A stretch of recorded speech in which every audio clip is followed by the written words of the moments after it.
a meeting? Yeah.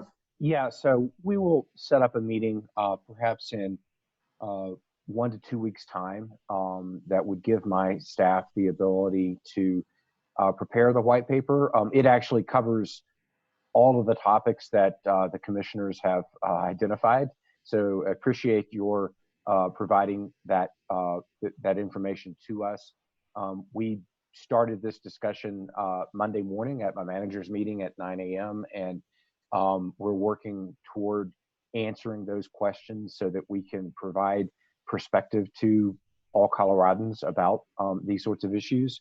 So I'll work with Ms. Larson to convene a meeting in short time of the commission, a special meeting so that we can get the white paper out and then give the commission the opportunity to discuss the points that are contained in that and answer any questions. I think these are highly relevant questions that are, we're receiving emails and questions about these concerns from our stakeholders, which is totally appropriate. And we want to be as transparent as we can on answering these questions and getting out in front of this so that we can, hopefully answer questions and relieve anxieties and provide information for folks within the state of Colorado around these sort of unprecedented times.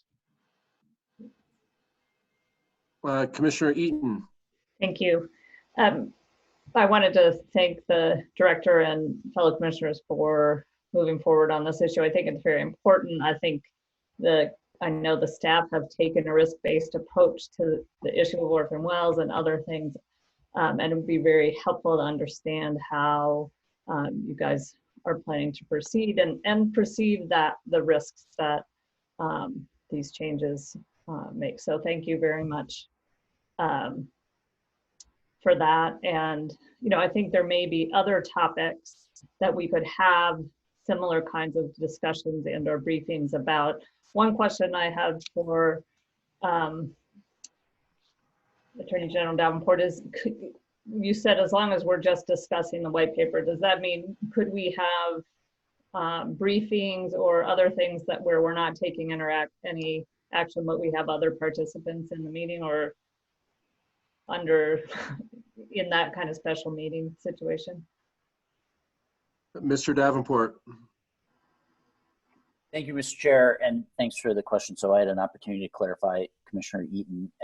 Sure, the commission could receive other reports and things like that. I think what I was attempting to convey was if it's kind of solely an informational meeting for the commission and there wasn't really formal action being taken, then I think, and we wouldn't have, then it would just simply be notifying the public that the commission is going to hold an informational meeting. That's very different, obviously, from, for example, an adjudicatory matter or rulemaking matter, which has its own separate and distinct notice requirements. Great, that's super helpful. Thank you very much. Can I add? Yeah, please. One of the other things that I think we've talked about, we're going to continue to talk about in the context of rulemaking, but that it would be helpful to have a conversation, I think, about is the virtual rulemaking and how we can be most effective at that and how to solicit information about best practices for virtual rulemaking. I think the staff has done a fantastic job with this process so far, and we're getting, and I think we'll continue to get better at it, but I think we can all up our game on our participation and the processes. So I hope that we can have a conversation about that and continue to try to get information from others about what best practices are and what's working out there. So the director's trying. Yeah, I just wanted to chime in. I'm pretty proud of my team and our use of Zoom and having meetings. We've created some best practices procedures from Mimi Larson and Chris Eisinger from our first meeting that have percolated through to DNR, and others are using those. We're also continuing to receive best practices about Zoom from our stakeholders. I received a briefing paper just this week from one of my stakeholders, which was really helpful. It was, it was a group that figured out some other additional best practices. So we're trying to continue to coalesce around like, how do we do this better? How do we do this as best as we can, knowing that we're never going to get to, being perfect on this. But I appreciate Commissioner Eaton, those comments, and we're continuing to strive to do this. For the foreseeable future, this is how we're going to meet. I'm meeting you today from my office bedroom,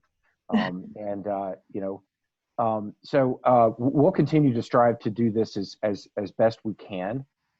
Again, I also want to acknowledge that there will be hiccups at times. I think yesterday was unfortunately a bit of a hiccup in the initial pre-hearing conference, and I acknowledge that, and we'll continue to strive to make sure that we're using everybody's time fully and effectively. And we can come back to the next informational meeting that Attorney General Davenport will help us set up to cover the topics that Commissioner Hahn and Hopkins and Overturf have mentioned, as well as the virtual meeting best practices that we'll continue to strive to do. Great. Chairman Gibbs. Yeah, Commissioner Messner. Yeah, thanks. And as a county commissioner and as dealing with local government and having to find ways to evolve and adapt how we do processes in the face of an unprecedented situation that we're all in, I just really want to take a second and say thank you to Executive Director Gibbs, thank you to Director Robbins, all the staff of the COGCC, as well as the stakeholders who are involved in this process for being innovative and creative and forthright in trying to find processes and ways in order for us to be successful as we move forward to try to continue the important work we're doing, but at the same time being able to continue to protect and take the steps necessary to move through the public health crisis that we're in. And so, I'm seeing the efforts you're doing. I'm actually learning from some of the steps you all are taking and utilizing them and how we're handling public meetings. And so, so just a moment to say thank you. And I understand how difficult it is to continue to adapt in these situations, and appreciate, not only the staff, but also the communities that are involved with this, and continue to figure out ways to move forward. Yeah. Thank you, Commissioner Messner. Mr. Chair, Yeah, Commissioner Boygan. just a brief comment. At this upcoming special hearing or meeting that we're going to have, I think it's important that we obtain input from industry on the questions that have been raised in the form of submissions, information, responses, whatever it is they can provide, so that we have the industry perspective as we consider these questions and think about what actions might be appropriate for the commission to take. Chairman Gibbs, if I could. Yeah, Director Robbins. Yeah, I appreciate that point, Commissioner Boygan, and that is certainly something that I have been doing and I will continue to do in terms of reaching out to industry. Just as a for example, industry has the ability, any operator has the ability to shut in a well if they believe that that is what they need to do. And I don't necessarily, I don't have a form. There's not a fee to shut in a well. There's not a form that's filed. And we learn about well shut-ins by looking at production reports a month and a half later. And so to be able to ask industry to help us with understanding those numbers, volitionally ahead of time would really be helpful for my agency and for you as you want to consider these important topics. And so I will certainly reach out and have those discussions and bring that information to this panel. Sounds good. Thank you, Director Robbins.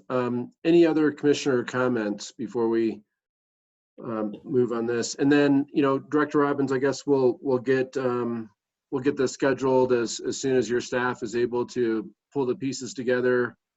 So Yeah, I think we'll yeah. be able to pull the pieces together within the next, week to 10 days. And I will work with Hearings Officer Larson, and she can ping your calendars to find a time that works for the commissioners. And then we'll publicly notice that, not just 24 hours, but just, as much public notice as we can give, so that all members of the public will be able to listen in to our presentation to you on these important issues. Chairman Gibbs. Yeah, Commissioner Hahn. Director Robbins' comment just now struck a chord with me, that there's no form for shut-in wells. And that in itself, in this age of what may be happening within the industry, seems like there should be a form, a report, or something of shut-in wells, so we can track issues with wells that maybe are not properly shut in, or there's sort of a myriad there of issues that could arise. So I'm a little stymied that there's no form for shut-in wells, and it seems like something I would like for us to put in our discussion, our future discussion. Commissioner Hahn, I Director- think that Director Robbins. your question begs a more scientific approach for us to provide to you of what does it mean to shut in a well, and are there environmental consequences to shut in a well, or are there not? And so I will interweave into our presentation on the white paper a more technical discussion about those issues, so that you're able to fully understand, are there ramifications or are there not ramifications with regard to temporarily shutting in wells. I think that makes sense because, these are technical discussion points that we should be ready to provide to the commission and to the state as a whole, so that everybody understands. Thank you. Great. I think these are great comments. Any other commissioner comments before we move to the minutes? Okay, seeing none, let's move to the minutes. Do we have a motion for that? I'll move to approve the minutes as submitted. Okay. Second. Okay, we have a motion and we have a second. Any further discussion? Seeing none, all those in favor say aye. Aye. Aye. Any opposed, say no. The ayes carry it. Next agenda item we have is consent agenda, A through E. Commissioner Boygan. I have no recusals. What? Okay, well, is that a motion then? So moved. Is there a Second. second? Okay, there's a second by Commissioner Messner. Any further discussion? Seeing none, all those in favor say aye. Aye. Any opposed say no. The ayes have that.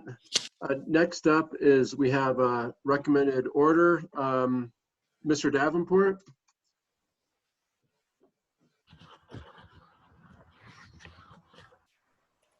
Thank you, Mr. Chair. Commissioners, we've been through this process a few times now in regard to recommended orders. There are actually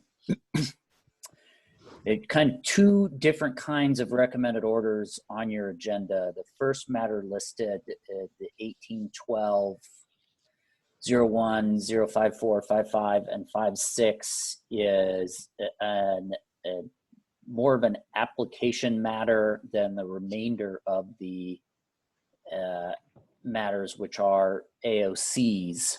And I think if I can suggest a process, then that the commission should somewhat consider the first matter separately from the other 5, I believe, since they are different. Mr. Chair, if it's okay with you, when the commission discusses the very first matter, and the commission doesn't have to take these in the order that they're listed on the agenda, that one is a situation where the hearing officer has taken action on motion to dismiss and a motion for summary judgment. If the commission doesn't see any issues with those, then that matter can simply go along if no commissioner makes a motion to stay those. The remainder of the matters we've been dealing with a little differently in the past, and I would encourage Ms. Larson to jump in here if I state the past practice incorrectly. But those are consent agenda for not consent agenda. Those are AOCs for enforcement matters. And in the past, the commission has actually made an affirmative vote to make those orders of the commission. So they're a little bit different, even though they're all under recommended orders. And if any commissioners have a procedural question for me now, I'm happy to be quiet and answer those. And then Commissioner Hopkins? Question, Mr. Davenport. On the first item, the JWM Energy motion to dismiss, does that require a vote? It sounds like you're recommending a vote on the other ones, but it wasn't clear to me whether or not the first one requires a vote or not. Thank you, Commissioner Hopkins. AAG Kyle Davenport again. I was saying that consistent with past practice, the enforcement matters the commission has been affirmatively voting on, but the very first matter is not an enforcement matter. And so consistent with past practice, that would be one of those stay silent if you're comfortable with it becoming an order of the commission. So it's not, okay, thank you very much. It just didn't say recommended order. So I thought maybe it's only the recommended orders that say recommended orders get that treatment. But you can do it with number 1 as well, and that be silent. Yes. Okay, that answers my question. Thank you. Chairman Gibbs? Yes, Commissioner Eaton? Thank you. I appreciate Attorney General Davenport's suggestion that we address these differently. I think the enforcement matters should have our review and affirmative approval. And there are a couple of those that have a small change amendment that I want to make just about how it references the order. So when we get to that, I do want to recommend amendments on 2 of the matters. Okay. Thank you, Commissioner Eaton. I wonder, Ms. Larson, would you mind, I have these in front of me, but I'm looking at the screen of my computer and I have the recommended orders on my phone. And I don't know, I can't tell what order is what. Could you help walk us through maybe each one, just so I know like the order that we should address? Certainly, Mr. Chair, and I can share my screen and we can put that information up there. Yeah, that'd be helpful, I think.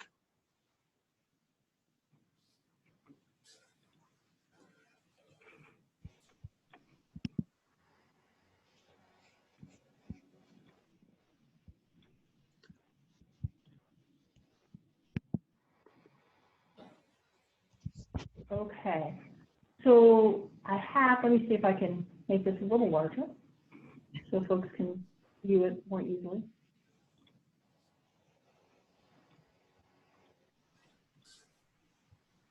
There we are.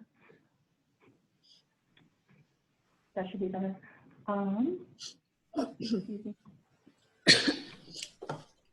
There we are.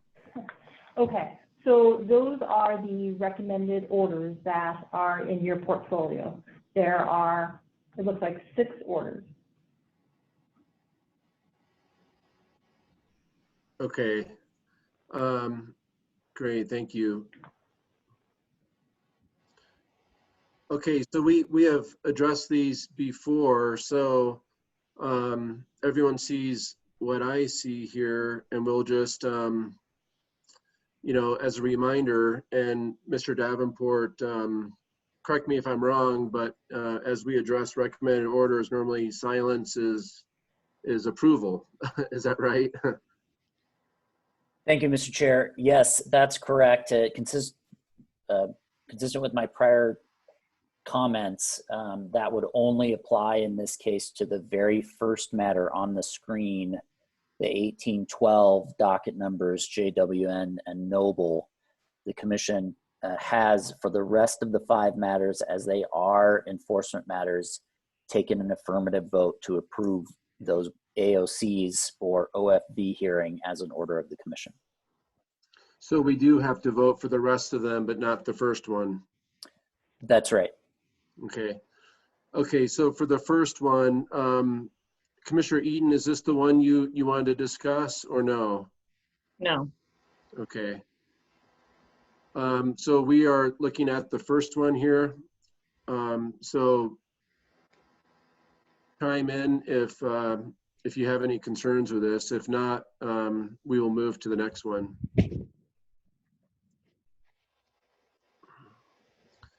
Okay, let's move to the next one, the Santa Fe OFV. And is the proper motion for these, Mr. Davenport, just what's the proper motion? Just to support the recommendation? Yeah, I think a proper motion would be to approve these orders as orders of the Commission, or to adopt the hearing officer's recommendation. What the Commission is really doing here is making the either order finding violation or AOC administrative order by consent an order of the Commission. So either of those motions would work, I think. Okay, thank you, Mr. Davenport. Okay, so we are at the next one here, Santa Fe. Do we have a motion, or is there any discussion on this? Director Gibbs? Yes, Commissioner Hahn? Yes, just quickly, I just wanted to note for Mimi that there's a typo on page 12 of this order. The last line, just missing a V for violations. Thank you, Commissioner Hahn. Director Gibbs, Commissioner Messner? I'll make a motion for adopting the hearing officer's recommendation for recommended order 191000610 Santa Fe OFV as presented. Second. Okay, there's a motion. There's also a second. Any further discussion? Seeing none, all those in favor say aye. Aye. Aye. Any opposed say no. Okay, the ayes carry that. Next item up here, we have item 191100720 Mallard AOC. Chairman Gibbs, Yeah, Commissioner Eaton. I would move that we adopt the recommended order with an amendment that changes the language that says as described above to as reflected in Exhibit A. And Attorney General Ford can help correct that, but there's just a reference in the document to the description of the violation, which is not in the above, is not above, it's in the attachment. And it just, I would just like it to reflect the attachment, which is the AOC itself. Mm. And that proposed change, Commissioner Eaton's on what page? I see Exhibit A, but just so that we're all clear.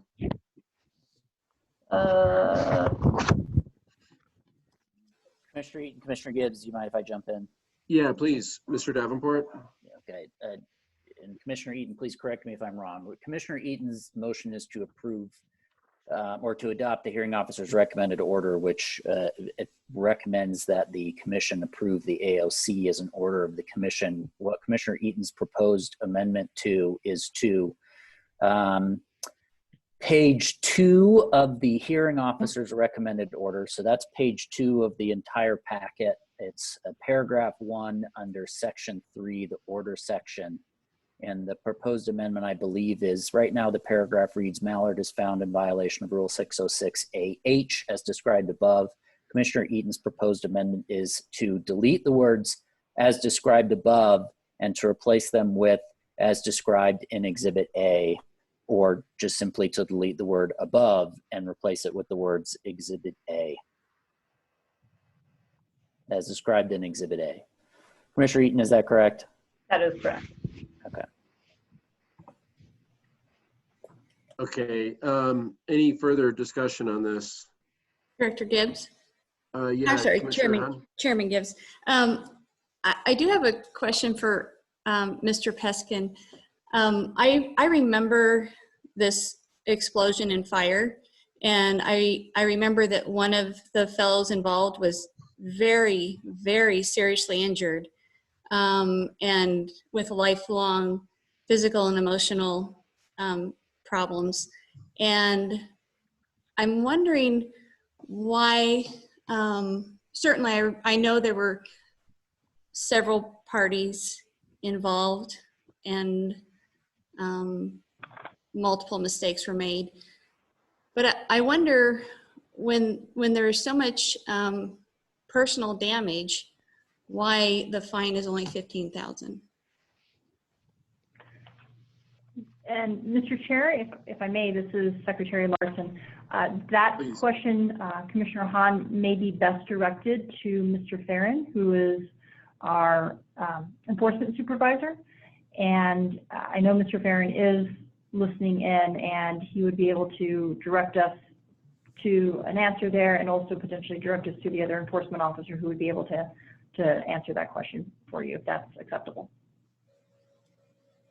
Thank you. I would like to hear from them. That sounds great. Maybe Hannah, you can help facilitate that. Yeah, this is Mr. Farron. Oh, good. And I would actually direct the commission to Steve Kirshner, who negotiated this AOC. Okay, Mr. Kirshner, please proceed when you're ready. Thanks, Chairman Gibbs. This is Steve Kirshner, Enforcement Officer. I did negotiate this case on behalf of the Commission. I think it's a very, very reasonable question. It kind of goes back to the architecture of our rules. So the violation here is not actually the injury to the contract employees. The violation here is of 606AH for permitting a source of ignition near a source of flammable liquids. So if you'll look at the actual AOC, which is attached to the recommended order as Exhibit A, if you look at paragraph 14, it lays out that pursuant to the Oil and Gas Conservation Act, which is our governing statute, the Commission may assess a maximum penalty of $15,000 for each active violation per day that such violation continues. So in this instance, the violation itself only occurred for one day. Having realized that, our penalty rules prescribe a daily base penalty of $10,000 for this violation. I think staff recognizes, you do, the severity of the consequences of this violation, and as such, staff required that an aggravating factor be assessed in order to settle the case. The aggravating factor added $5,000 to that penalty, which brought us up to the statutory maximum. Another way of saying that is that staff cannot charge a larger penalty for this violation than they did in this case.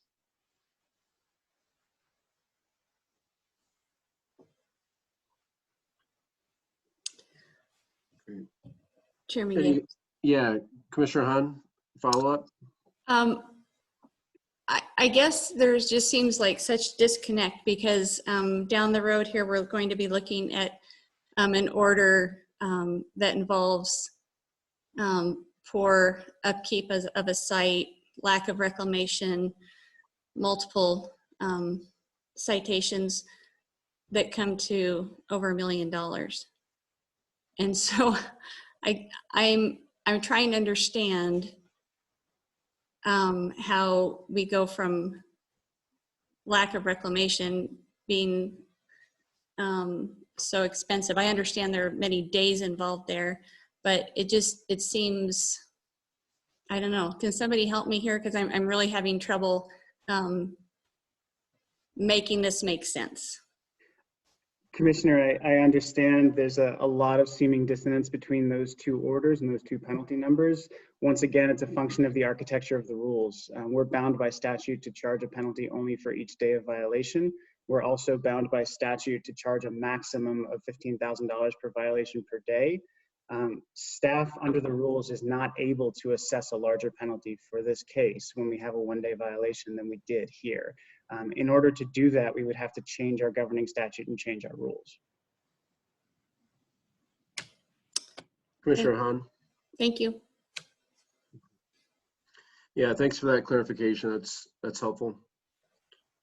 Thank you. Any other questions regarding this matter? Could I weigh in Commissioner on this? Boygan? Yeah, please. I share Commissioner Hahn's concern and agree with Mr. Kirshner's explanation, but I would offer that at least in some situations, there can also be a consideration of whether the operator created a climate or atmosphere of noncompliance by the way it went about working with its contractors or establishing safety procedures around its well sites. In this AOC, there's a recital that Mallard communicated the risk to its contract employees. So I'm assuming there was a determination by the enforcement officer that Mallard did not create sort of a generalized condition for a dangerous occurrence because of its approach to maintaining safety on its sites. And if that were not the conclusion, then I think that might help to address Commissioner Hahn's concern that you could look at how this situation arose and whether the operator had complied in general with the guidance and rules of the commission in creating safe workplaces.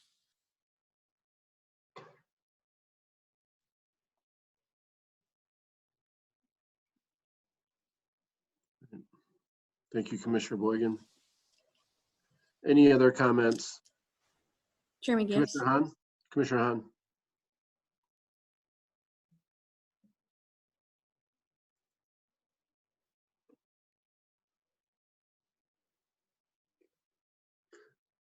I think you're frozen. Oh, there you're back. Commissioner Hahn? Yes, thank you. So sorry, I missed a little bit there. I think my connection was poor for a moment. So Commissioner Boygan, are you suggesting something that we can do with this order? With your legal brain? My legal brain. Yes, I mean, I'm suggesting that in this or any other situation where there's injury, one of the aspects of the occurrence ought to be, and probably is, an assessment of whether the operator created a dangerous condition at the workplace because of its of the way it implemented safety procedures.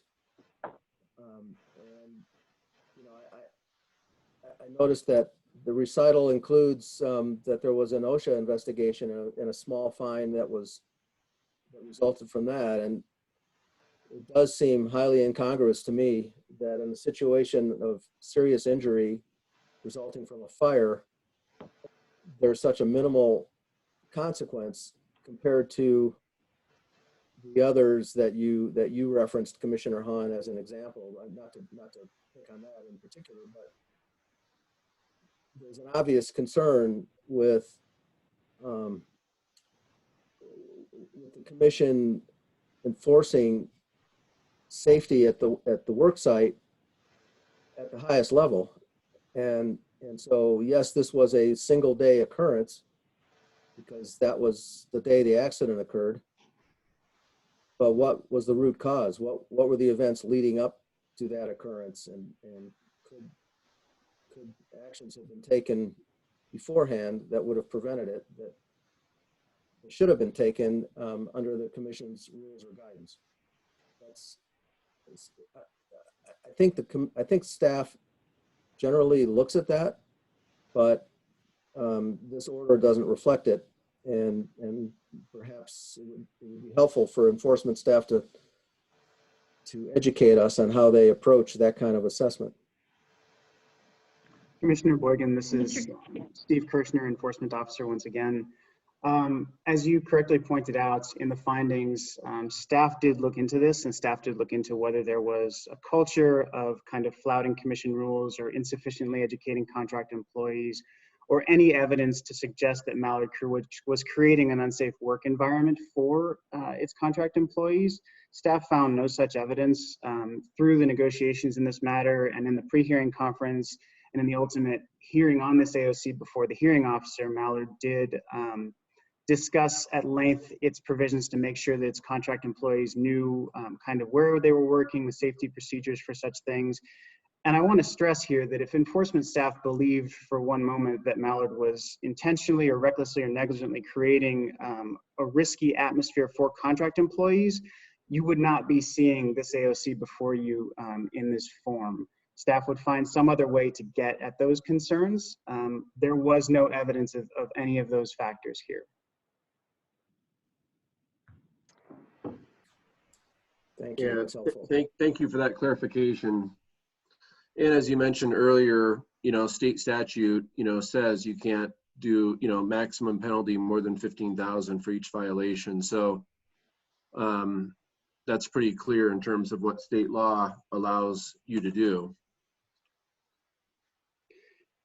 Chairman Gibbs, I want to be clear. We're not taking a position as enforcement staff on the, on that 15,000 per day limit. We're merely explaining to the commission that that exists. We're operating under that hard limit, and we use the existing aggravating factor that was approved last year to get us to that hard limit. It's staff's position that in instances like this where you have a serious injury or, God forbid, a death, we should use whatever we can to assess the maximum penalty when we can.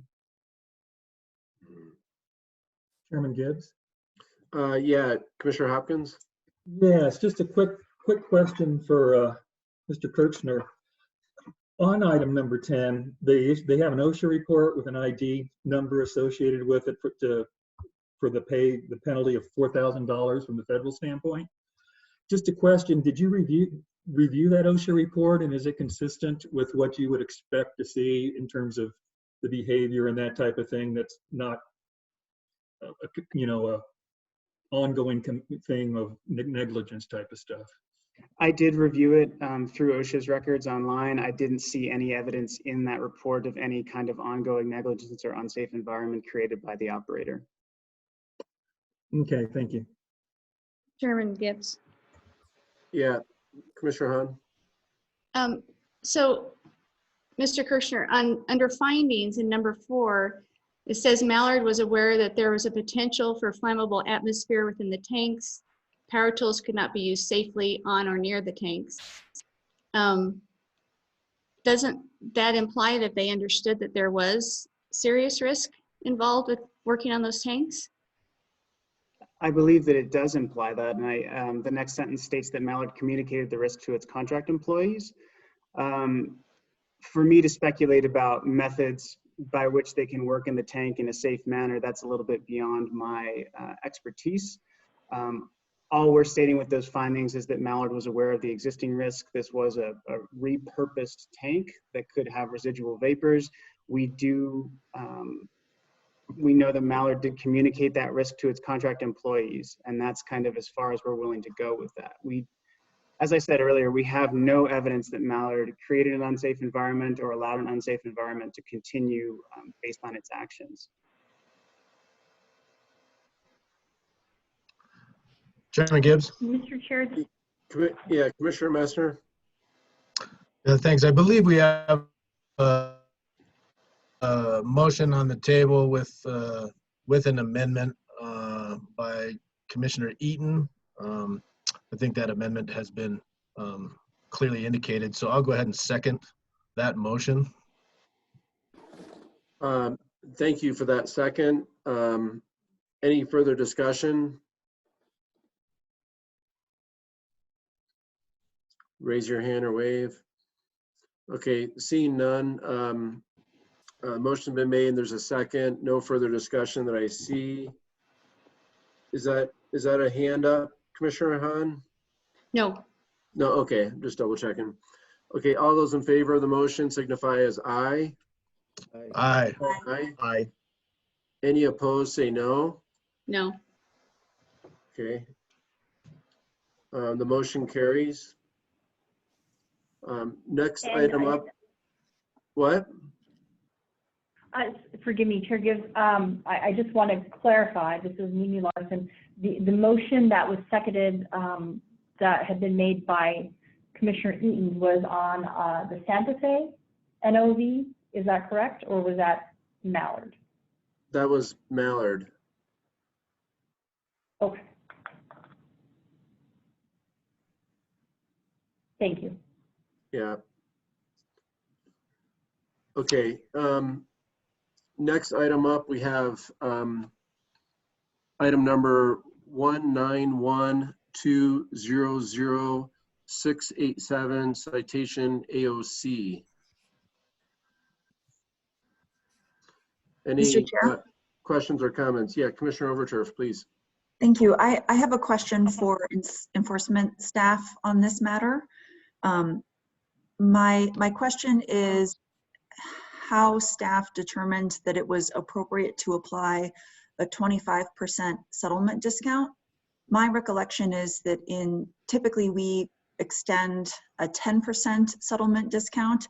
And in fact, that's what is reflected in some of the other enforcement matters that are coming before us during this hearing cycle.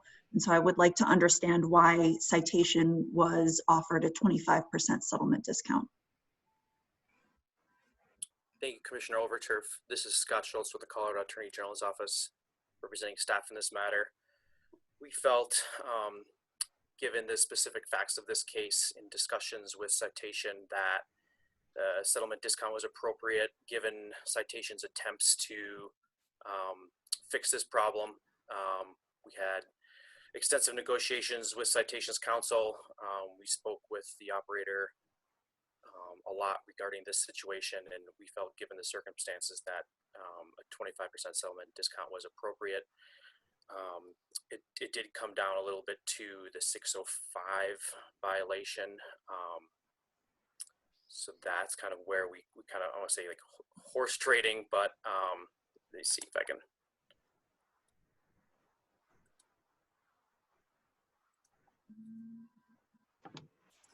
I'm trying to point you to a specific section in the AOC.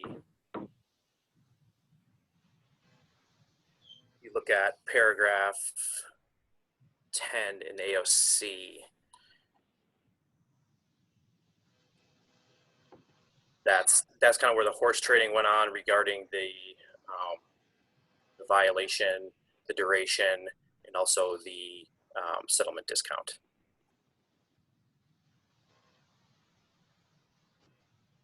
So if I may just ask a follow-up question. So essentially what you're saying is because staff felt that it was difficult to show the 605 violation actually began on the date asserted in the AOC? Right, so we had, so back on February 14th, so staff went out there in paragraph 8, staff went back out to the location on February 13th, conducted a follow-up inspection, and observed that the valve had been closed, but that there's still a leak. So then staff notified Citation that day. Citation came out there the next day and fixed that. Let's see, fixed the valve, replaced the valve in the plug. But there wasn't anyone, was no inspection conducted essentially between February 7th and the 13th. So based on the circumstances, staff believe that the leaking began on the 10th. It's a little difficult to prove factually, but that's how we came up to the settlement discount of 25%. If that's making sense, I'm trying not to.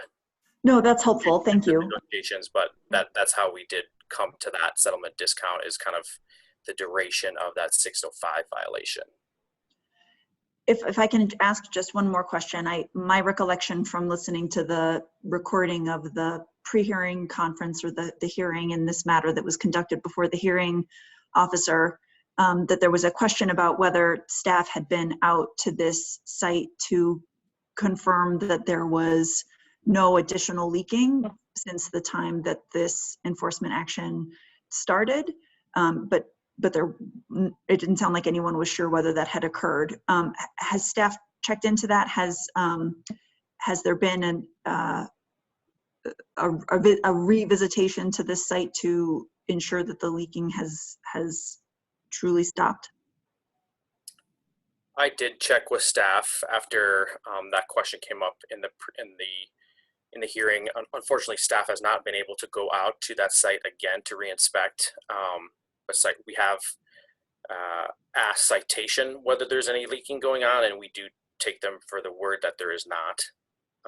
We have no reason to believe otherwise. But unfortunately, we just have not had the capability to go back and reinspect that site. Okay, thank you. Okay. Any other questions regarding this measure? Okay. Seeing none, do we have a motion?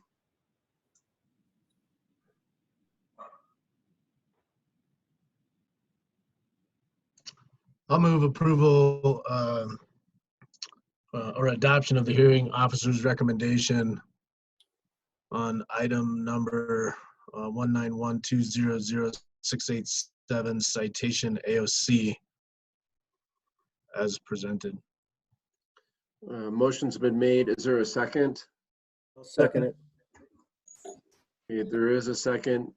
Is there any further discussion on this recommended order? Mr. Chair? Yes, please, Commissioner Overturf. Thank you. I want to just explain my reasoning a bit before we get to the voting portion of this matter. Yeah, please. I will be voting no on the motion, mostly because I am concerned with using different levels of settlement discounts as a way to sort of address the penalty calculation to some degree. I think if there's a value in having a settlement in avoided staff time and avoided commission time, that we should be extending a similar settlement discount in most cases, and that having a disparate settlement discount creates a lack of transparency. And so for that reason, I'll be voting no on the motion. Thank you. Thank you, Commissioner. Any other comments before we do vote? Yeah, I've got a comment. Yeah, Commissioner Messner. Yeah, I wonder if Commissioner Overturf would make a substitute motion if there's a concern with the existing motion. I would be willing to offer an amendment to the motion to approve the recommended order with an amendment to paragraph 20, which is the penalty calculation, to change the settlement discount from 25% at $10,000 to 10% at $4,000, changing the overall penalty calculation to $36,000 rather than $30,000. Second that motion. Hold on. Yeah, Mr. Davenport, please. Sure. I apologize for interrupting here. First of all, there's a Robert's Rules of Orders issue that I want to be clear about. But more importantly, that's not the practice here on an AOC. This is a settlement agreement that's been presented to by the commission. So really there are two options here. The commission can either approve it as presented or not approve it and return it to staff and the operator to present a new AOC at the next commission hearing. So those are the two options, and I realize it's not as efficient as what Commissioner Overturf just suggested, but it's really not an option to start making changes to the settlement agreement. No, I'd like to thank you, Mr. Davenport. My apologies. I knew that, and I got caught up in the moment. So I withdraw my proposal to amend Commissioner Messner's motion. Mr. Chair, this is Commissioner Putnam. Commissioner Putnam, please proceed. I think Commissioner Overturf's unease here, I think, reflects a need to make sure that when the professional commission is seated, we take a hard look at the penalty matrix and the penalty guidance to make sure that we're capturing some of these concerns and severity of impacts. Clearly, when you have uncontrolled venting of these emissions, that's a concern. We heard concerns about some of the life, health, and safety issues on the last one. And I think we need to take a hard look, or the next commission needs to take a hard look at those issues in light of 181 and even make recommendations whether further changes may be necessary to address some of the concerns that we saw in the last one. That being said, within the kind of scope of the current penalty matrix and knowing the kind of fact-specific elements of it, I do support moving ahead with this AOC, but do think a holistic review of settlement practice and guidance will be really important as a kind of next step beyond mission change.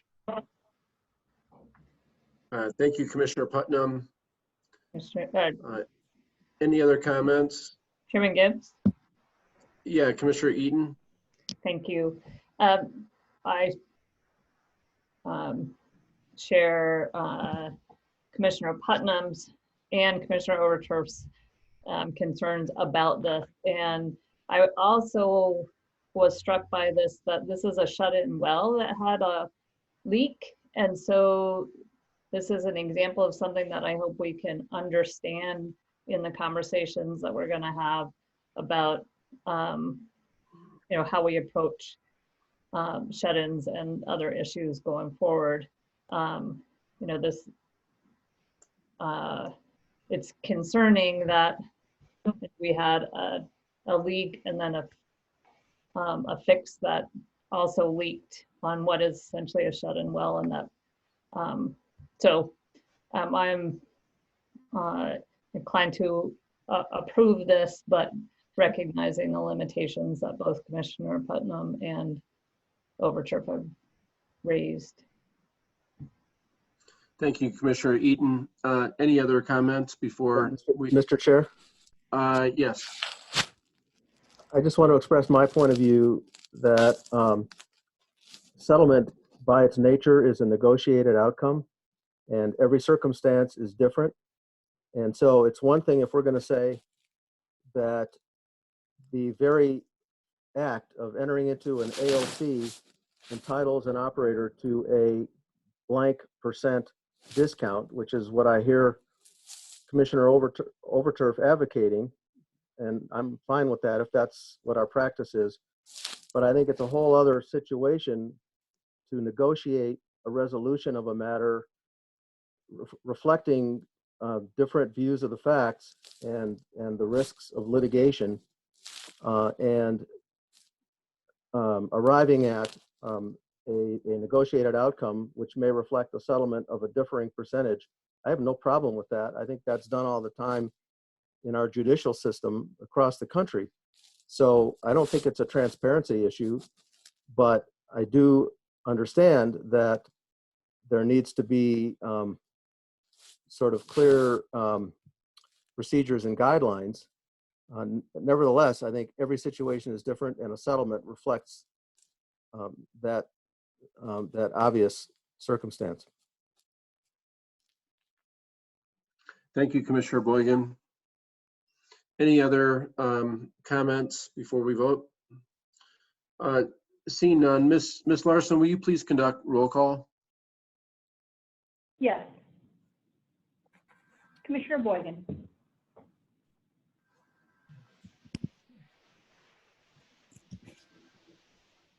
That was my part. Aye. Commissioner Boygan. Yeah, aye. Sorry, I'm not sure if you heard me. Thank you, we heard you. Commissioner Eaton. Aye. Commissioner Gibbs. Aye. Commissioner Hahn. Aye. Commissioner Hopkins. Aye. Commissioner Jolan. Commissioner Mesner. Aye. Commissioner Overturf. No. Commissioner Putnam. Aye. Mr. Chair, the motion passed 7-1. Thank you, Ms. Larson. Next up, we have item 191200756 Noble AOC. Commissioner Gibbs? Or Yeah, Chair Commissioner Gibbs. Eaton. The Noble settlement has the same issue as the Mallard with respect to the reference. So I would, to the reference to the described violation. And so I would make a motion that we approve this recommended order with an amendment.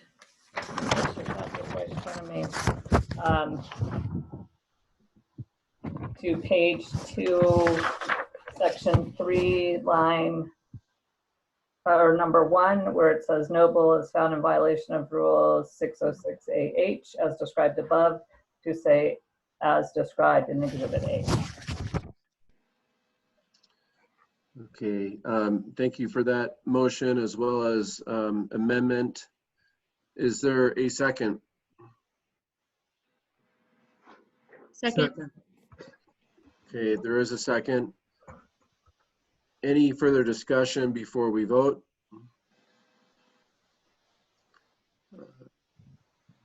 Seeing none, all those signify as aye, say aye. Aye. Aye. Any opposed, say no. Okay, that motion carries. Next up, we have item number 191200757 High Point AOC.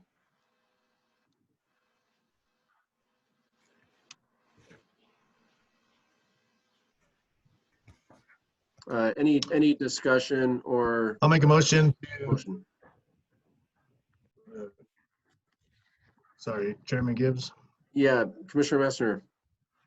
I'll make a motion to adopt the hearing officer's recommendation on item number 191200757 High Point AOC. Is there a second? Second. Any further discussion on this item? I have a question. Yeah, Commissioner Eden. I didn't get it open fast enough.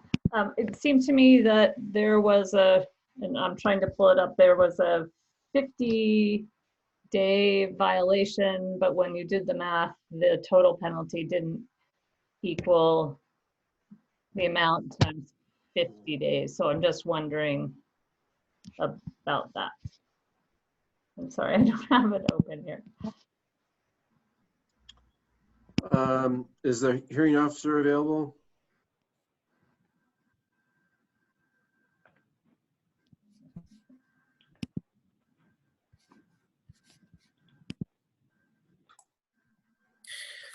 This is Scott Schultz. You should be in.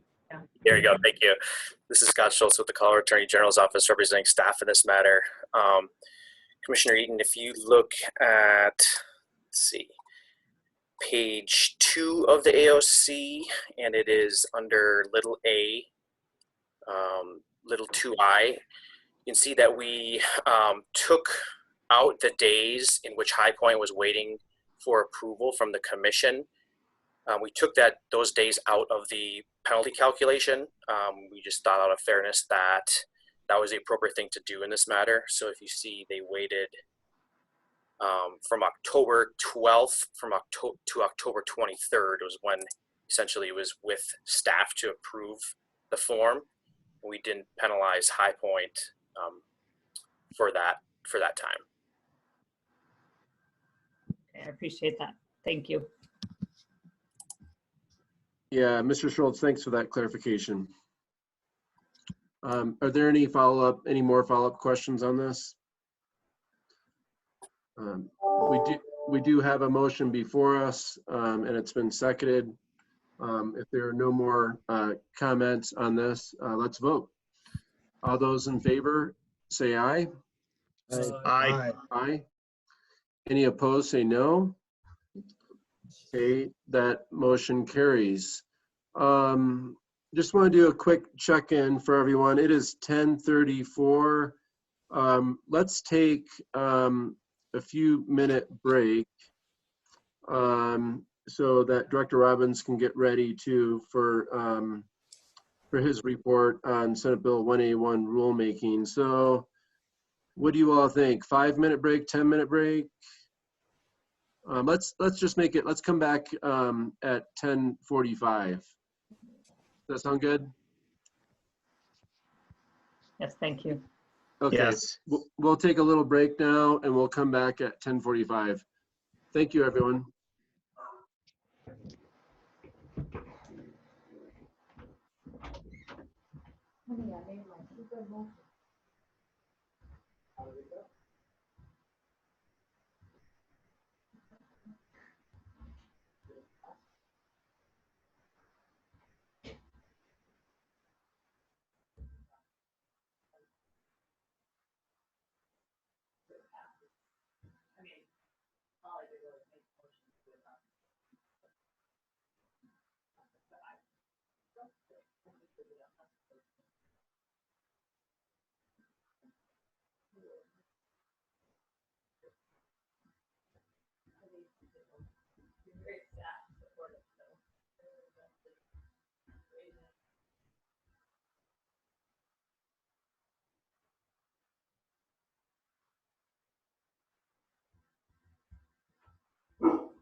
Yeah.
Okay, it's 10:45. Looks like it just turned 10:46. Looking at all the smiley commissioner faces, just making sure we're all back here.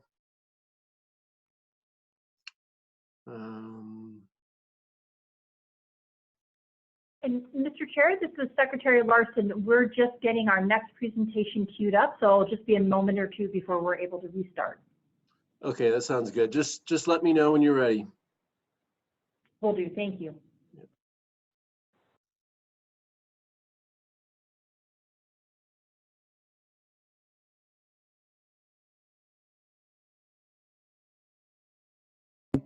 That works. Yep.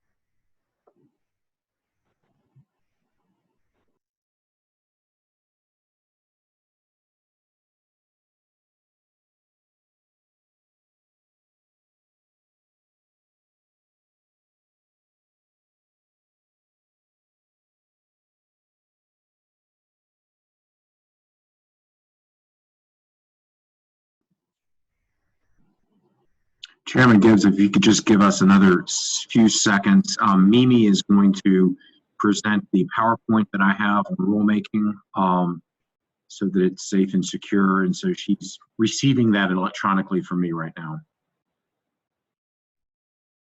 That sounds good. We will get started when you and Mimi are ready.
Okay, Ms. Larson, are we ready to go?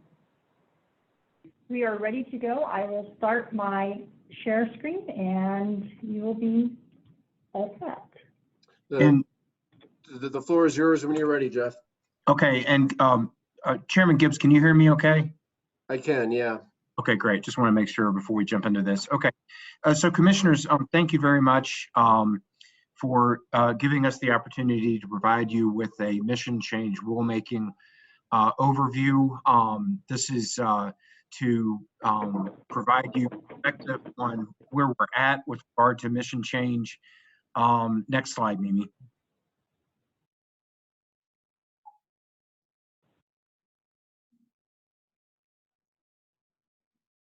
Mimi, if we could move to the next slide. We should be there. Tell me if you're not seeing it. Mission change rulemaking timeline. Yep, I got it. Okay, so commissioners, and to Colorado and all the participants that are online, we have over 250 people listening in.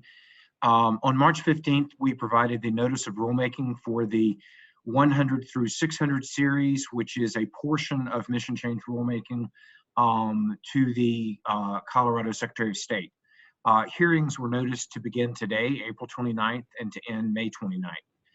Obviously, March 15th was 2 days before the initial stay-at-home order, and when we noticed this, we did not recognize the world that we were going to be in at that time. At the March 29th Commission hearing, I briefed you about where we were given the COVID-19 matter and the stay-at-home orders. Next slide, Mimi.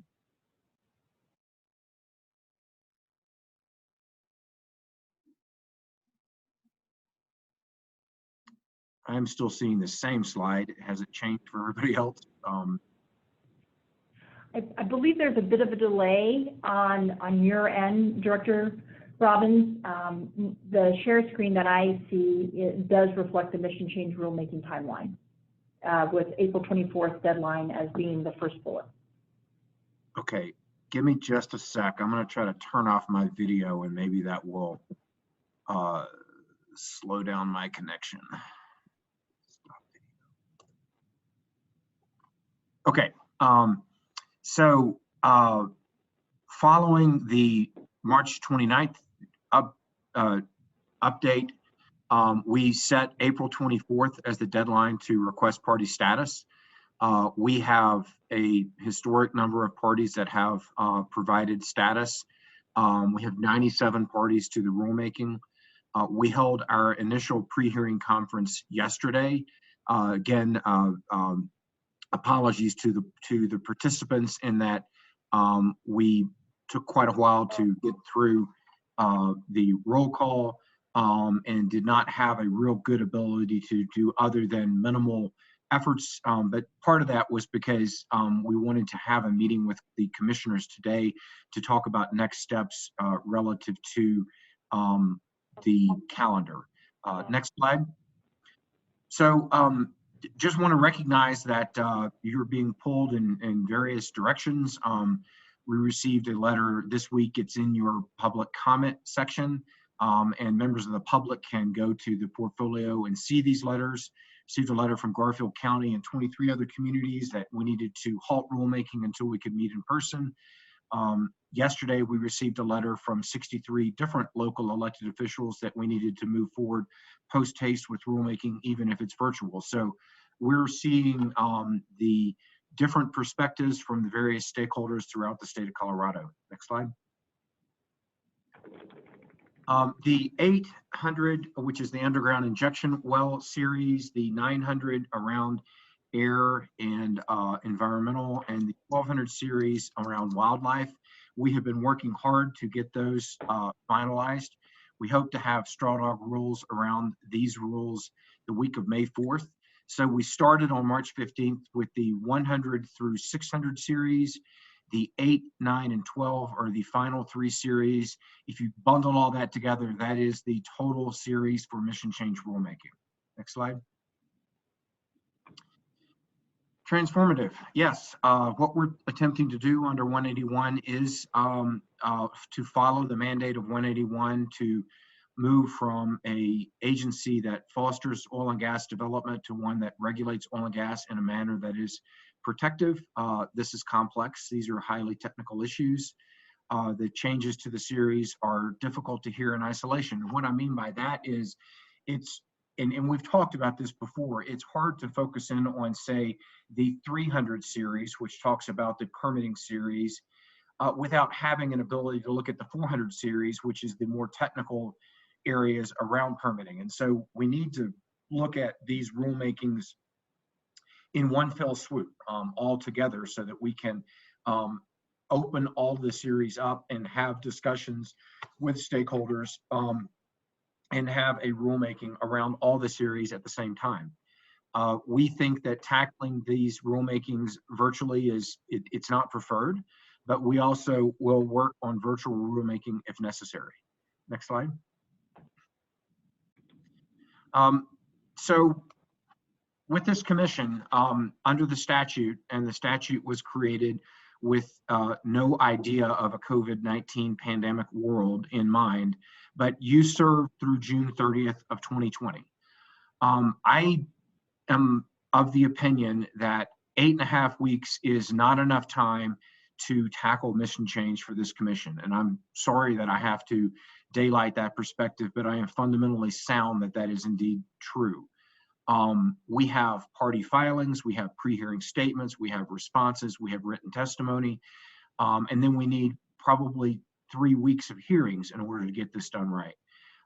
Again, I do not believe at the end of the day that this 8.5 weeks is enough time to allow for all of the mandatory things that need to happen, as well as all the non-mandatory things that happen, which facilitates good rulemaking. And that is the discussions, the conversations, the issue identification, the issue resolution that happens with rulemakings. And all of this is also in isolation of the fact that we need to include 800, 900, and 1200 series.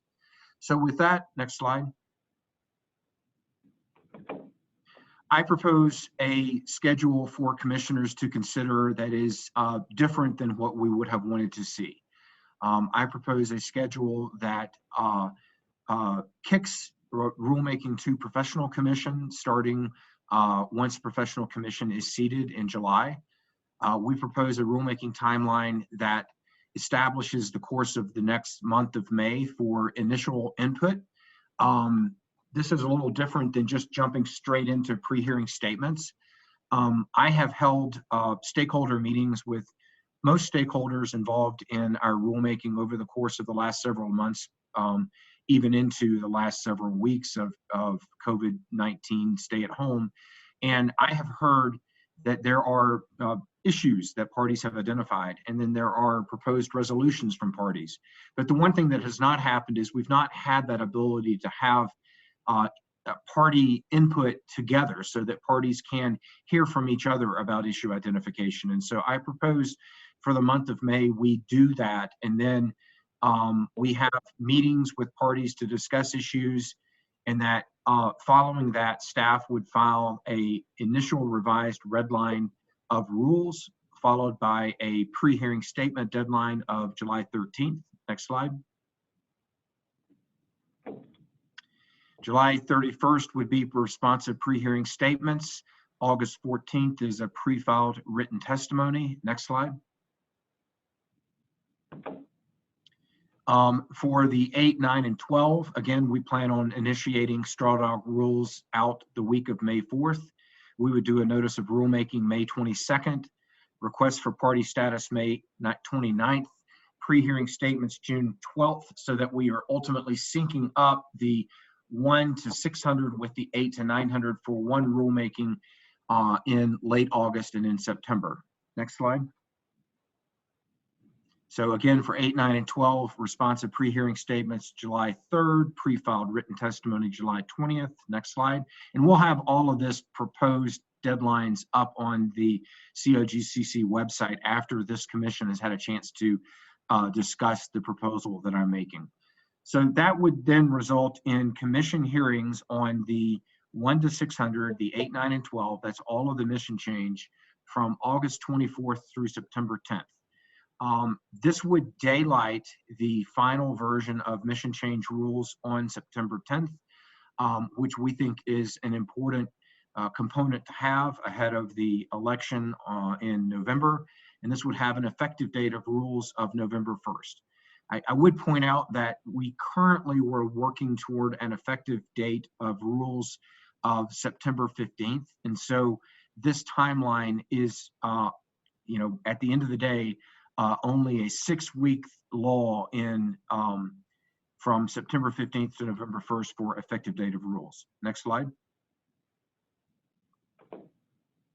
So the what this would mean at the end of the day is we would continue with objective criteria permitting from July 1, when professional commission is seated, through the effective date of the rules of November 1st. The other point that I would make is that I would suggest to this commission that we move forward with, I guess, 2 points I have. One is that we move forward on June 10th and June 11th with the wellbore integrity rulemaking. That rulemaking is fully briefed and ready to go. It's not quite as transformative or complex. I mean, it is transformative, but it's not to the extent of sort of remaking all of the rules under mission change. It is working off of the SOBR report, and we have a great deal of consensus around wellbore integrity, whereas under mission change, we're not at the point of a great deal of consensus, although we hope to get there. The second point I would make is for the volunteer commission, we will certainly schedule a white paper discussion for you to help us facilitate a good protocol as times are changing for oil and gas within the state of Colorado.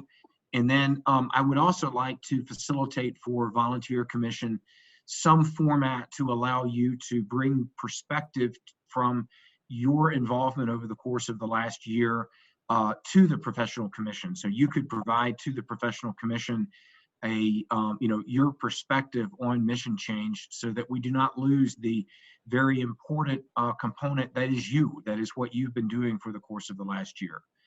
So with that, I'm happy to take questions from commissioners on this suggested approach forward.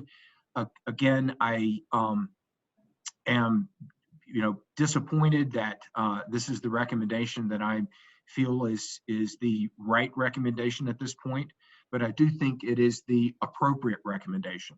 I think it is a appropriate balancing of the fact that we've had COVID-19 stay at home and temporary pause, but I think it also is an appropriate balancing of moving forward and undertaking implementation of 181 in a effective manner. The rulemakings in late August and September, we would hope at that point that we would be able to meet together for those rulemakings, but we at COGCC will also implement a virtual approach so that we're ready to go if we're still in a stay-at-home rulemaking and we're not in a place to be able to move forward. So with that, Chairman Gibbs, I'm happy to take questions from commissioners. Yeah, thank you, Director Robbins. First question or comment is Commissioner Overturf. Yes, thank you. I wanted to just make my fellow commissioners aware of something, which is that yesterday, my employer, Western Resource Advocates, became a party to the mission change rulemaking. While I was aware of WRA's intention to intervene, I do not know what topics they plan to address through their participation and will not be involved in their participation in that rulemaking. I recognize that today's discussion is going to be focused purely on timing and procedural issues, but nonetheless, given these unique circumstances, I will be declining to participate in these discussions and will not be voting on any scheduling matters. Thank you. Thank you, Commissioner Overturf, for bringing that to our attention. Thank you. Other questions or comments? I know there's a lot of material here that Director Robbins presented. I just wanted to see if folks think, is this in line with what you want to see or what clarifying questions you may have. Commissioner Gibbs or Chairman Gibbs? Yeah, Commissioner Eaton, please proceed. Thank you. I do have a couple of clarifying questions. Director Robbins, I'm just curious how you foresee the party discussions moving forward in, I'm sorry, I don't have the whole schedule here, but the party meetings in May. I'm trying to understand the initial part, the party initial input, and then the discussions, and then that process for then the revised red lines. Because I do think that whenever we get to this rulemaking, that it's important for the parties to start to be able to talk together, but also to be on the record about what their issues are so that those conversations can move forward. So I'm just trying to understand that sort of preliminary process versus the formal pre-hearing process. Yeah. Director Robbins. Thank you, Chairman Gibbs. Yes, and I appreciate the question, Commissioner Eaton. You know, the mission change rulemaking that we have put forward from the 100, 600, and that we will be putting forward for 8, 9, and 12 is significant. And as a result, I think it makes sense that we continue to move down this path of sort of slow measured steps. And I think that what I envision with the initial party input is sort of big picture issue identification with proposed solutions from parties. Again, I've had meetings with stakeholders and I've heard stakeholders provide perspective about what we have floated out. And they've said, we've got 3 or 4 big issues with the 300 series, for example. And here are our thoughts about that. And I've heard from other stakeholders that they have significant, a couple of big issues, and they have thoughts about proposed solutions. I want to, consistent with the Administrative Procedures Act, create a protocol that allows for those such sorts of discussions to take place, and allow that to take place before we get to the more pre-hearing statement place where people are, fully advocating for things. I want to have the collaboration and the discussion piece that is vitally important to getting this right. I haven't really figured out exactly what that's going to look like, and I'll need to rely on AAG Davenport to help make sure that the method that we do this is in comport with the Administrative Procedures Act, but it will allow all 97 parties the opportunity to be involved in this sort of big picture issue identification. So I don't have a precise answer to the question, but that's the concept that my staff and I have come up with. Okay, appreciate that. And then the revised red lines, can I just ask if that's common? Because you guys have really gone a long way to putting up the white paper and then the straw dogs and then the draft. And so, and now this would be another iteration. That is common to have a revised red line.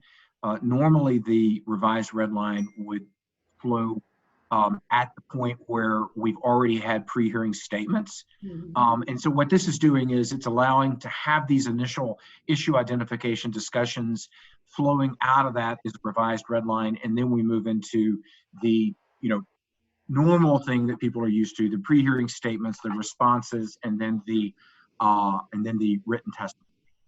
So it's just one more step, and we're taking advantage of the month of May to accomplish that step. And then last, is there a role for the commissioners in overseeing or participating in these pre-hearing statement parts of the process? Yeah, I want to create as much of a role as I can consistent with the Administrative Procedures Act for the commissioners that have the capability and bandwidth to be involved in this. This is consistent with my thought is that I want to create avenues for you to be able to provide your perspective to professional commission that would undertake the actual rulemaking in August and September. So yes, I don't know exactly what that looks like, Commissioner Eaton, at this point, but I'll be working with Attorney General Davenport and our hearings officer to create as big and vigorous a path as we can for your involvement. Well, I will have additional questions, but that's good for now. Thank you.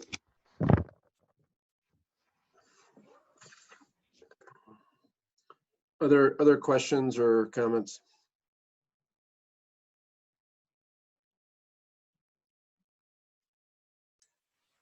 Chairman Gibbs. Yes, Commissioner Hahn, please proceed. I would just like to reiterate what Commissioner Eaton had inquired about.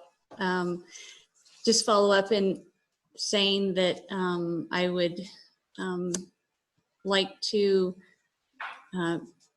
be a part of these discussions coming up in the near future, and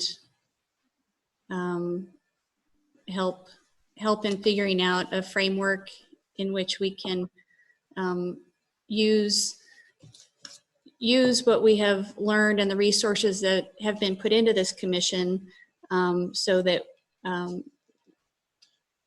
this year, all that's been poured into us, we can still give back to the process.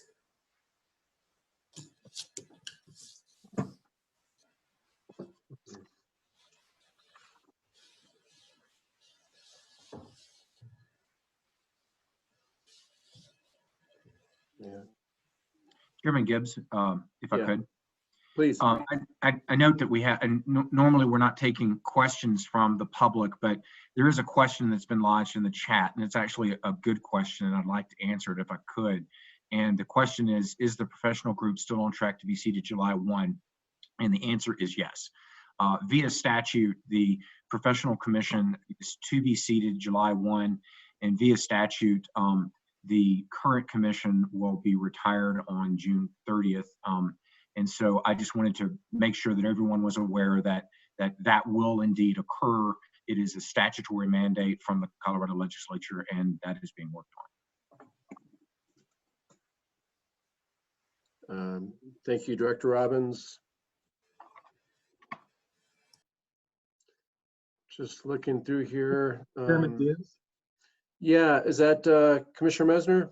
No, Commissioner Hopkins. Oh, Commissioner Hopkins, I'm sorry. Yeah. I just want to lay out a couple of observations. I personally think that the Colorado process of rulemaking, which I had never been exposed to before, I've been exposed to other processes. I think this particular process is a really good process with the interaction with the stakeholders. And I believe from the work that we've been doing that face-to-face discussions are essential to make this whole process work. Zoom is just going to be an imperfect tool to do that, although I do think for the wellbore integrity rulemaking, since everything's basically cooked, it should be very simple. So I think if we have to do it on Zoom, that's fine with me. I suggested that earlier. But the process is very good, and it's very lengthy, and it's very interactive, and it's very subject to listening to stakeholders very carefully and making modifications.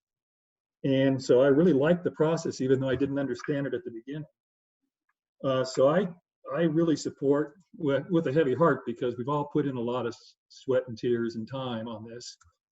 But I support the schedule that he's presented and the rationale why he's presented it that way. And I understand why he may not be able at this point to give us better guidance on how we might develop these recommendations to pass on to the professional commission. But I appreciate the idea that he wants to do that. And I'm sure he'll figure out a way to do that, like he's figured out a way to keep the ship moving along, even with the rough seas. So I just wanted to make that statement and give my fellow commissioners my perspective. Thank you. Thank you, Commissioner Hopkins. Chairman Gibbs. Question, yeah, Commissioner Messner.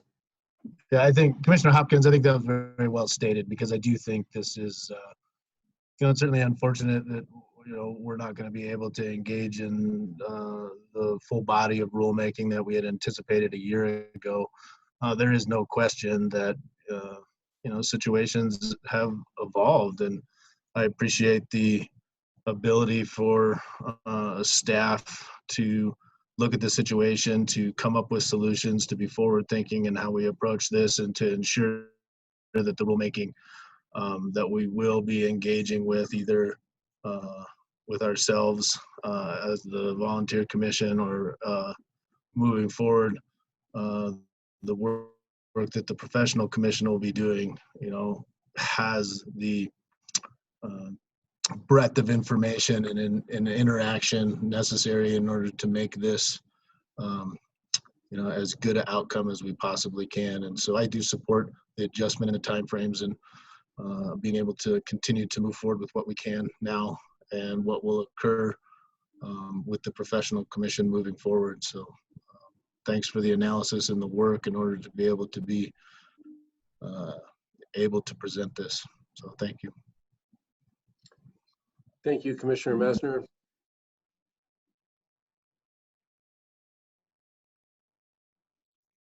Are there other comments? If there are no other comments, I believe. Sorry, this is Commissioner Eaton again. I did want to get one more clarifying thing, but I didn't want to. Please, yeah, please proceed. Director Robbins, you had said, that we wanted to make sure we had time, and the need for 3 weeks of hearings. I guess I just, as we think about the schedule, wanted to, express my concern that pushing the hearings back so close to the to the date that I really think is important that we conclude, and then have these moving forward is, I wanted to get your thinking on that. And I also think that given what we've seen in terms of the impacts of COVID-19 and the practices, one, that I do think we're going to be looking at continued distancing. And so having equitable in-person meetings still is, in my view, unlikely even in August. And so pushing the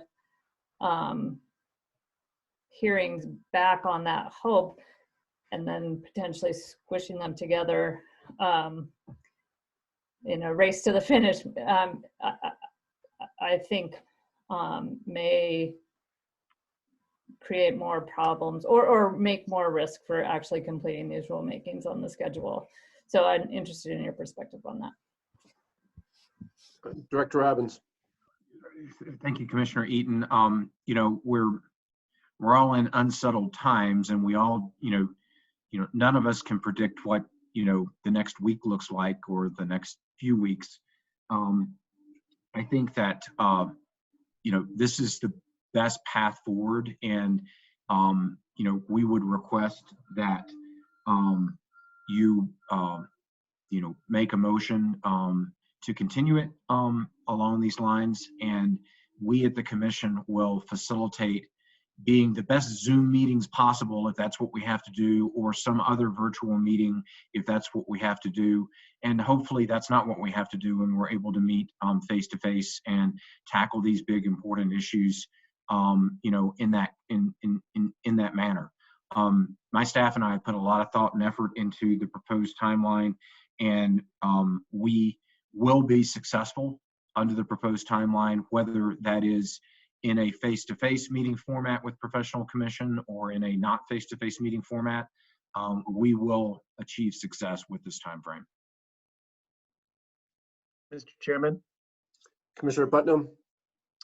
Thank you, Mr. Chairman. I just want to, I think, echo some of the thoughts, both that Director Robbins has identified and some of the other commissioners, that it is important that we finish the work laid out in Senate Bill 181, reflecting both the realities of COVID-19 as well as the statutory requirement to shift from the volunteer commission to the permanent commission. And I believe that we can achieve that, whether that's through in-person, if that's possible, or remote when we get there later this summer.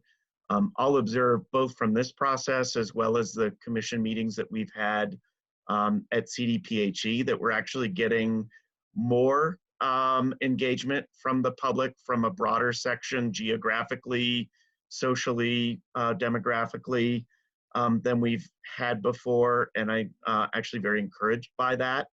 And so I think it's quite possible, and I don't think, while it's great to have the in-person communication, and my preference would probably be to do that, I do think we get the fully authentic and broad-based engagement through this tool. I also will note we've seen no slackening in written comments, filings filed by parties and the general public, and we encourage those. We read those. So I think we have the full capability, with the professional commission to do the work laid out by the legislature, and the need is still there. I think we saw from the earlier matters on the docket today, the safety issues remain real, the public health issues remain real, our air pollution challenges remain real, and so we need to continue making progress in this area, and also providing more certainty for regulated industry about what the long-term regulatory environment will look like in Colorado. We've heard concerns about the regulatory uncertainty. I think we owe it to the state to fill in those holes and really finish the work that was laid out. And I think the approach laid out by staff will help us get there.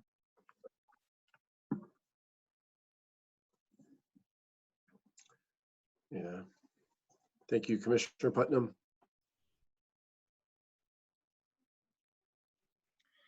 Chairman Gibbs, if I could make one clarifying point. Yeah, please.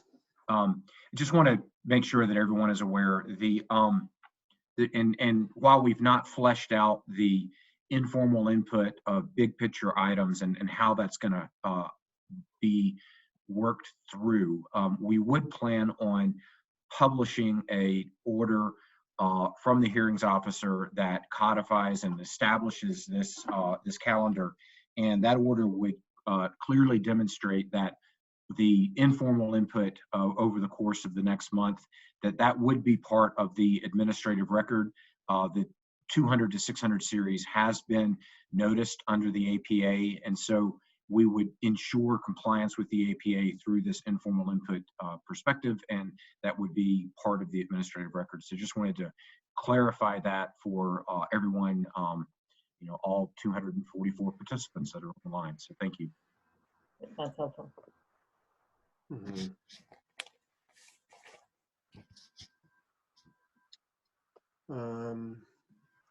Any other comments? Sounds like we're on the right track with this and your recommendations, Director Robbins. Mr. Chair. Yeah, Mr. Davenport. I apologize for interrupting. Just when the commissioners are done with their comments, I'd like to clarify some procedural things. So I don't want to jump in between commissioner comments, but when we reach that stage, I'd appreciate if you could recognize me. I'd be happy to. Thank you. You're welcome. Commissioner, any other comments before we turn it over to Mr. Davenport? Director Gibbs, this is Commissioner Eaton. Yeah, please. Thank you. I just wanted to thank Director Robbins for clarifying. I think it's important for us to all understand what's being proposed, and I think the staff has put a lot of thought into it. I think we all share the desire to move forward and to get these rules done and in a way that is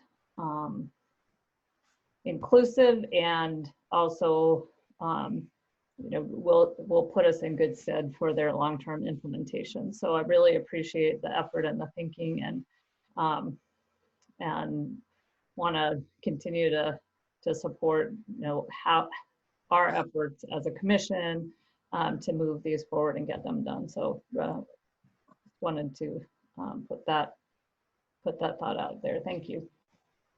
Yeah, thank you, Commissioner Eden.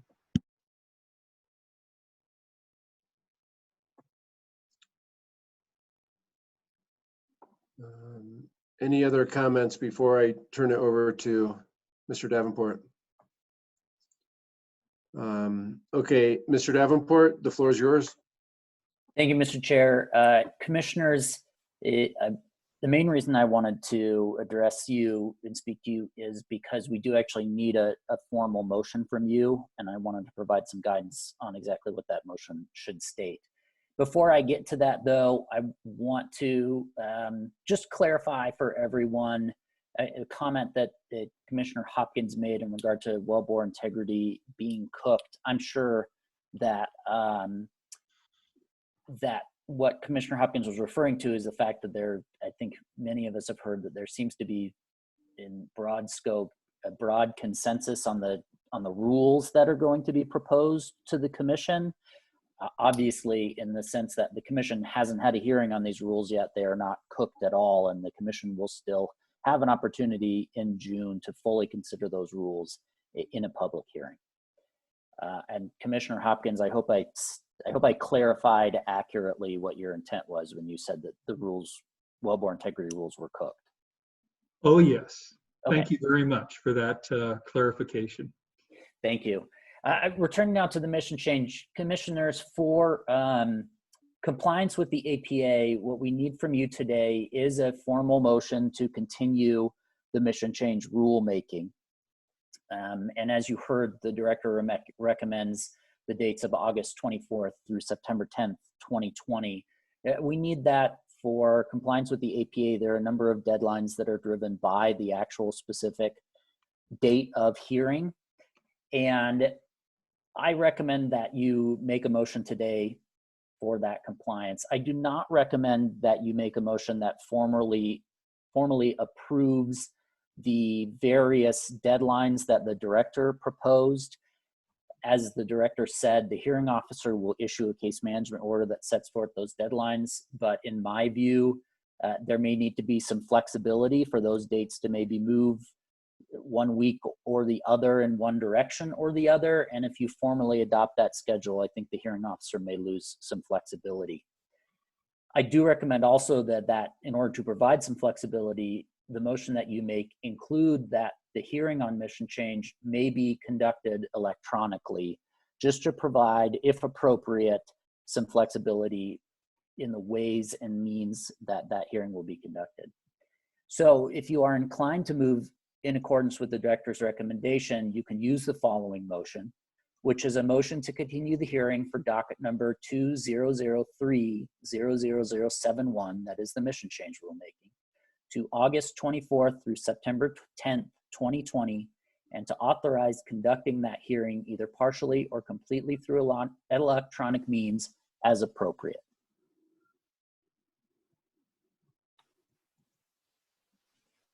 Okay, thank you, Mr. Davenport. Do we have a motion?